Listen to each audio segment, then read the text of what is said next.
My sister betrayed me with my fiancé. Dad wanted her as my maid of honor. I said nope, so I got married in secret. Planning my wedding was something I'd been daydreaming about basically my whole life. And I'm not talking about just the dress or the flowers or whatever Pinterest nonsense people obsess over. I mean the whole picture I'd had in my head since I was a teenager, marrying the love of my life in a place that felt like us. Me and Ryan had talked about our wedding for years, so when it finally started coming together, it honestly didn't feel real. Like, wait, this is actually happening? We found our venue super fast too. This gorgeous estate that was the perfect size. Not some huge castle-looking place that feels cold and awkward, but not a tiny backyard thing either. It was intimate, classy, warm, just the right vibe. The perfect balance. I spent hours obsessing over every little detail, making sure everything looked exactly how I pictured it. And Ryan?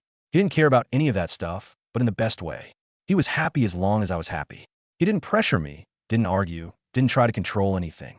He just let me take the lead and supported me the whole time. Then came the dress. It took me a while to find the one, but when I finally tried it on, I knew immediately. Like the second I looked in the mirror, my chest did that weird, tight, happy feeling, and I could literally picture myself walking down the aisle toward Ryan. I'd imagined that moment 1,000 times, and it looked just as perfect as I always thought it would. But there was one part of this wedding vision that was always crystal clear to me. My sister wasn't in it. I didn't even consider inviting her. She hasn't been part of my life in years, and honestly, my wedding felt like this big step forward, like finally leaving the wreckage of the past behind me. Because what she did to me, I don't care what anyone says. That's not some oops, family drama situation. That was betrayal. She slept with my first fiancé, the guy I trusted, the guy I thought I was going to spend my whole life with. And yeah, it happened years ago, but the pain still feels sharp when I think about it. Finding out the man I was supposed to marry cheated on me was already bad enough, but finding out he did it with my own sister, that absolutely shattered me. It took me years to trust anyone again. Like, I'm not being dramatic, my whole view of people changed. And it's not like she ever even tried to fix it. No apology. No accountability. No, I was wrong. Nothing. She never acknowledged how badly she destroyed me. She never admitted what she stole from me. She just acted like it was something I should eventually get over because we shared DNA. And the worst part? Even after all this time, my dad still kept bringing up the idea of her being involved in my wedding. Like it was normal. Like I was supposed to smile and play happy family while she stood there pretending she didn't ruin my life. Yeah, no, I didn't want her there. Not as a maid of honor. Not as a guest. Not in any capacity. I couldn't imagine standing at the altar and seeing her face knowing what she did behind my back. Just the thought made me feel sick, because having her involved in my wedding would feel like betraying myself. Everything I worked so hard to rebuild, my relationship with Ryan, the life I fought to create, the peace I finally managed to find, all of it. And I wasn't going to throw that away for appearances. This was my day, and I wasn't letting anyone, especially my dad, force me to include someone who didn't deserve to be in the same room as me. As the weeks went by, I actually started to feel calm, like I could breathe again. The guest list came together smoothly. It was small, exactly how I wanted it. My closest friends, Ryan's family, and a few extended relatives. No drama. No awkward family healing bullshit. Just love, laughter, and happiness. That was the whole point. Ryan was completely on board too. He knew what my sister did and how much it messed me up, and he never once questioned my choice. From day one, he told me, "Whatever you decide, I'm with you. No questions." And honestly, that's one of the biggest reasons I knew I was marrying the right person. Because he didn't try to fix me or guilt me into forgiving someone who didn't deserve it. He just respected my boundaries and protected my peace. So yeah, I felt relief. Because it wasn't about holding a grudge. It was about protecting my happiness and my future. Every time I pictured the wedding, I saw myself walking down the aisle, Ryan waiting for me, and only the people who actually loved me around us. And I didn't need anyone there who thought they could waltz back into my life after stabbing me in the back. This wedding was going to be perfect. Everything was lining up exactly how I'd always wanted it. The venue was locked in, the dress was perfect, the guest list was clean and drama-free. And for the first time in a long time, I actually felt excited instead of stressed. And then, of course, life decided to remind me that peace never lasts. A few days after I finalized the last wedding details, my dad called. At first, I genuinely thought it was just one of those normal dad check-in calls. Like, "Hey kiddo, how's wedding planning going? Need money? Need help?" But the second I heard his voice, I got that weird feeling in my stomach. He sounded warm, but there was something underneath it. Something off. Like he was smiling, but it wasn't a happy smile. He asked how everything was going, and I answered like normal. I told him about the venue, the dress, how it was all coming together exactly how I pictured it. I was literally mid-sentence, talking about how excited I was when his tone shifted. And I knew. I just knew. He brought up my sister. I swear my whole body tensed up like I'd been punched. And then he hit me with it. He told me it was time for me and my sister to make amends. That this was a big day for the family, and it would mean so much if she could be there. Not just there. He wanted her to be my maid of honor. My maid of honor. I had to pause because I honestly couldn't tell if he was serious or if this was some kind of insane joke. Like, how do you even say that out loud with a straight face? This wasn't some petty argument. This wasn't we had a fight at Thanksgiving. My sister slept with my ex-fiancé, the man I was supposed to marry. The betrayal didn't magically disappear just because time passed. I didn't heal and forget. I just learned how to live with it without falling apart every day. And now my dad was acting like I should just shrug and go, haha, totally, let's put her in the most important role at my wedding. I tried to keep my voice steady, but I was shaking. I told him straight up, she's not invited. Not as maid of honor. Not as a guest. Not as anything. I hadn't spoken to her in years, and I wasn't about to let her walk back into my life for the biggest day of my life like nothing happened. There was this long pause on the phone, and then my dad did this deep sigh like I was the problem, like I was being difficult for no reason. And he goes, I know what happened, but this is a chance for you two to heal. Heal. Like I'm the one who needs healing because I didn't forgive fast enough. He kept going, saying it wasn't just about me. It was about the family, about everyone coming together, about moving forward. And I swear, the more he talked, the more pissed off I got. Because it wasn't about forgiveness. It was about self-respect. I'm not going to stand there in a white dress and smile for pictures with the person who stabbed me in the back and never even apologized. So I told him, this isn't about healing. It's about me having the wedding I want. And she's not part of it. The silence after that was heavy. Like you could feel him getting angry through the phone. And then he snapped into that frustrated dad voice. He said I was being unreasonable, that I was holding a grudge, that I'd regret this, that I was making things harder than they needed to be. And then he pulled the classic move. He told me I was hurting the family. The way he said it, it was like he wanted me to feel guilty. Like I was the villain tearing everyone apart just because I wouldn't play nice. And I could feel the anger rising in my chest because, no, absolutely not. He didn't get it. He didn't want to get it. He wanted me to swallow my feelings so he could pretend everything was normal again. But I wasn't doing that. So I told him I wasn't holding on to a grudge. I'd moved on. I had my life. I was happy. But I wasn't going to let him manipulate me into inviting someone who hurt me that deeply. I told him again, this is my wedding, and she will not be there. His voice got colder after that, like he realized I wasn't budging. He called me stubborn. He said I'd regret it. He warned me I'd look back on my wedding day and wish I'd just let her back in. He even said I was ruining everything. But I didn't fold, because this wasn't about regret. This was about making sure the one day that's supposed to be mine, my wedding day, wasn't tainted by the person who betrayed me in the worst possible way. And I wasn't letting anyone, not even my own dad, bully me into pretending otherwise. Update 1. My dad didn't stop. After that first call, I thought maybe he'd cool off. Maybe he'd accept my answer and move on. Nope. He kept calling, over and over. And every time, he sounded more convinced that I was the one making some huge mistake. At first, I tried to stay calm. I kept repeating the same thing, firm but polite. Dad, my sister is not coming to my wedding. This isn't up for discussion. But the more he pushed, the harder it got to hold my ground without feeling like I was doing something unforgivable. Because my dad didn't argue like a normal person. He argued like a professional guilt machine. Every phone call felt like him wrapping another chain around my chest. You're breaking up the family, he'd say, his voice heavy like he was the victim here. You can't ignore her forever. It's not right. You need to heal this. Heal this. Like I was the one who caused it. Like my pain didn't count. Like it didn't matter that my own sister had betrayed me in the most disgusting way possible and then never even owned up to it. He wanted me to sweep it under the rug and smile for pictures because family. And after enough calls, it started getting to me. The tension followed me everywhere. I'd be doing something normal, answering emails, picking out small wedding details, even just sitting on the couch, and I'd feel my phone buzz and my stomach would drop instantly. Because I already knew it was him. My fiancé tried to be my anchor through all of it.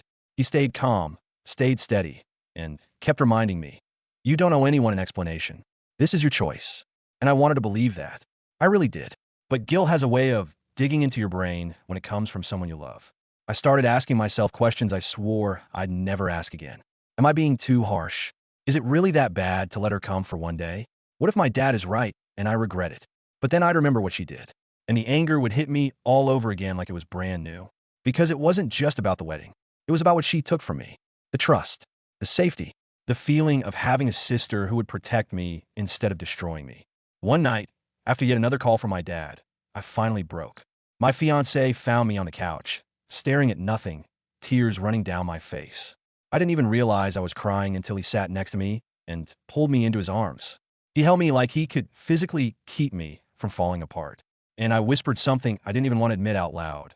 I don't know if I can do this anymore. Not because I didn't want to marry him. I wanted to marry him more than anything. But because the wedding, the day I dreamed about my whole life, was starting to feel poisoned. Every decision felt tainted. Every detail felt like it came with strings attached. And I was exhausted. I couldn't even enjoy the excitement anymore because all I could hear was my dad's voice in my head, disappointed and angry, like I was some selfish monster. The guilt became this heavy, suffocating blanket I couldn't shake off. And eventually, I made a decision. A real one. In the quiet of the night, I sat there and realized something. If I went through with the wedding the way it was planned, I wasn't going to look back and feel happy. I was going to remember stress, pressure, tears, and being forced into something I didn't want. So I decided I wasn't doing it anymore.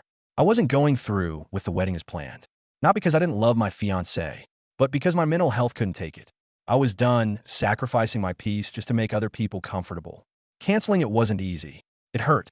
It felt like I was grieving something I'd been holding on to my entire life. And I knew my dad would be furious. I knew it would crush him.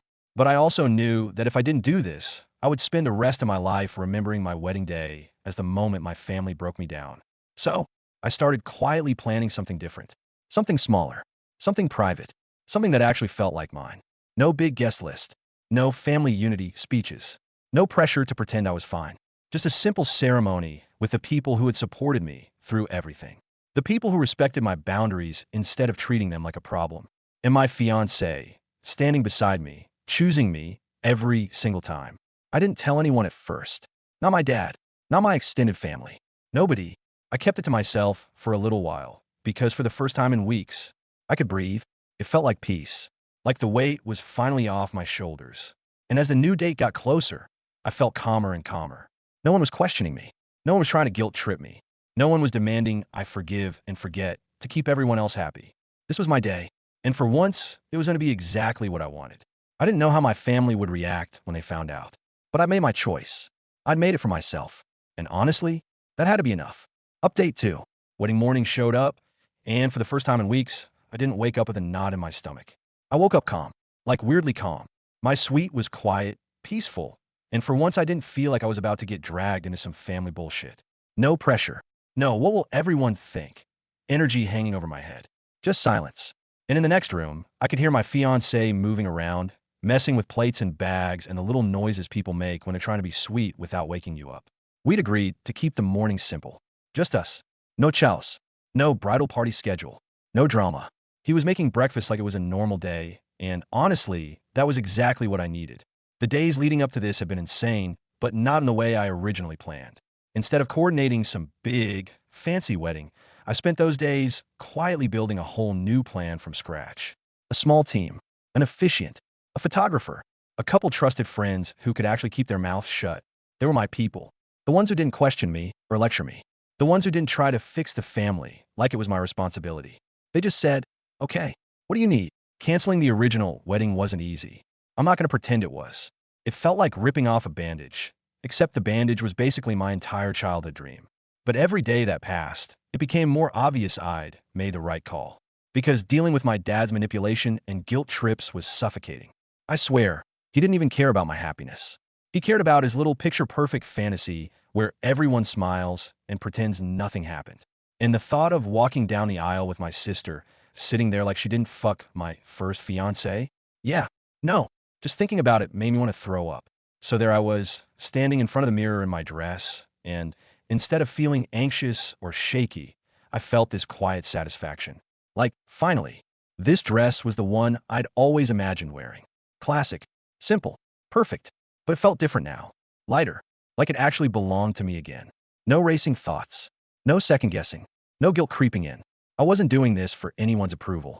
Not my dad's, not the family, not anyone. I was doing this because I wanted to marry the man I loved without turning my wedding into a trauma reunion. Then my fiancé walked in, and the second he saw me in the dress, his face just lit up. That look on his face, pure love. Pure, holy shit, that's my wife. And that was all I needed. We weren't doing the huge celebration anymore, but honestly, we had each other. And that was more than enough. I didn't waste time thinking about what was missing. No father there. No sister there. No fake happy family performance. Because if they were there, they just sucked the joy out of it anyway. The weight I'd been carrying for months felt like it finally slid off my chest. We headed to the venue, small, beautiful, tucked away in a quiet part of town with nature all around it. It wasn't flashy. It was personal. It was peaceful. It was perfect. When it was time, I walked down the aisle and I didn't feel dread. I felt relief. It was just me and my fiancé saying our vows in front of a few close friends who actually cared about us. The ceremony was short, but it was perfect. Afterwards, we went to a nearby restaurant for a small reception. No big speeches. No awkward family moments. No people pretending we were one big happy unit.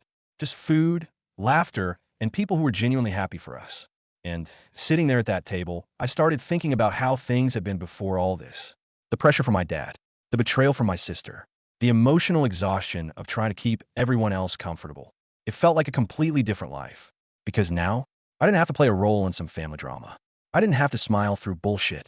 I didn't have to pretend everything was fine because it wasn't. I could just exist. We spent the night talking, laughing, and enjoying the moment without worrying about anyone's opinions. And at some point, I looked around the room and it hit me. It didn't matter what my father thought. Not today. Not ever. I was surrounded by people who loved me and supported me. And that was enough. Update 3. I obviously didn't tell my dad about the wedding. I wasn't asking for permission anymore. I wasn't explaining shit anymore. So instead of calling him and giving him a chance to do his usual guilt-trip TED Talk, I just posted the pictures online.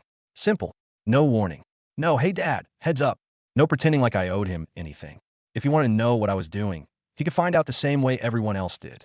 A few days later, my phone rang. And yep, it was him. The second I picked up, I could tell he'd been spiraling for hours. Like pacing around his house, clenched jaw, ready to explode. He didn't even say hello. He goes, "What the hell do you think you're doing?" Then he launches into this rant about how I went behind his back, how I didn't even give him the decency of telling him I got married. He said I embarrassed him. He said I disrespected the family. He said I was basically spitting in everyone's face. And I swear to God, I just laughed. Not a cute laugh either. It was that dry, bitter kind of laugh where you realize someone is actually delusional. I was like, you really thought this was going to go differently? Because that's his thing. He always thinks he can bully me into whatever he wants by making me feel guilty. Same script, different day. And honestly, it's pathetic. He tried to act like this was about family and healing again, and I cut him off. I told him straight up, I don't have a sister. Not in any real sense. Because sisters don't fuck your fiancé and then pretend it never happened. And if he seriously thought he could force me to accept someone who betrayed me like that, he was out of his damn mind. I told him it was never happening. Ever. There was this long silence on the other end of the line. Like he couldn't compute the fact that I wasn't folding. And I could practically hear him scrambling for words because he's not used to me standing my ground. But I wasn't done. I told him he should have seen this coming. If he'd actually listened to me over the past few years instead of trying to shove her back into my life, he'd understand that this was always going to blow up. Because betrayal like that doesn't just go away. It doesn't disappear because he wants to play happy family. I told him I wasn't forgetting what she did just because he demanded it. And then I said it. You can take your guilt trips and shove them up your ass. He tried to pull the flesh and blood card. He goes, she's your family. She's your sister. I'm your father. I've been nothing but good to you. And I swear, he says that exact line every time he wants control. But it didn't hit the same anymore. I told him, you've been good to me when it was convenient for you. Because for years, I wasn't even a person to him. I was an extension of his ego. Something he could show off. Something he could control. He didn't care what I wanted. He didn't care what I needed. He cared about making sure everyone stayed in their assigned roles, so his little perfect family fantasy didn't crack. I told him not to play the victim now. He brought this on himself. The second he kept trying to shove that traitor into my life, he sealed his own fate. Silence again. Heavy breathing. No defense. And that's when I decided to hit him where it actually hurts.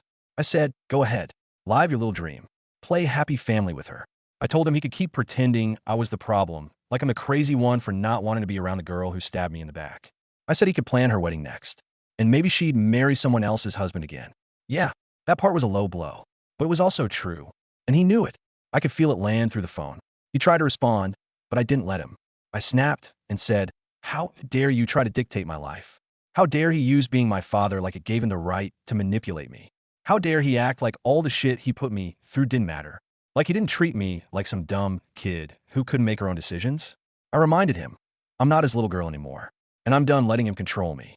I'm done letting him twist things around until I'm the bad guy. Because all he's done is ruin everything he touches and then act shocked when people finally walk away.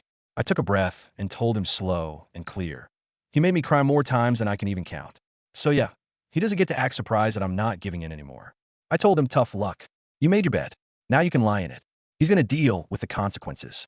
And I'm not sorry. I will never be sorry for choosing myself. His voice started shaking like he was trying to regain control, muttering under his breath, but I didn't care. I told him if he thought I was still that easy to manipulate, he was dead wrong.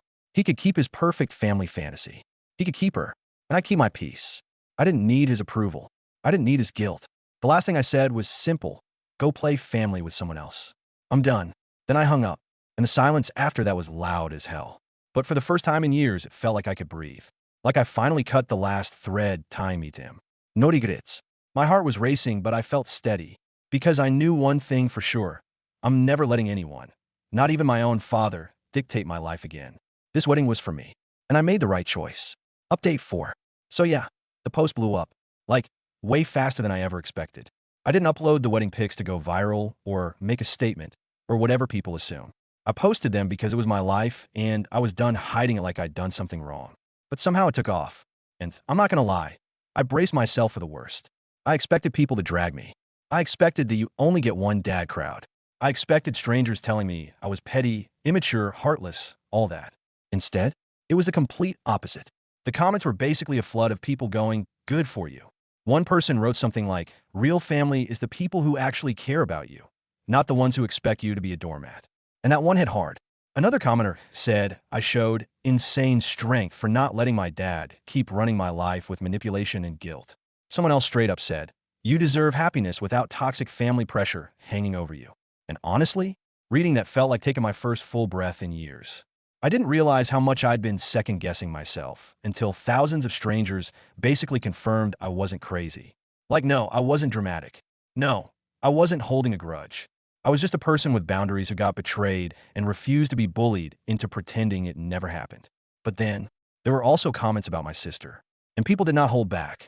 They called her a traitor, a snake, a backstabber, a manipulator. And yeah, worse.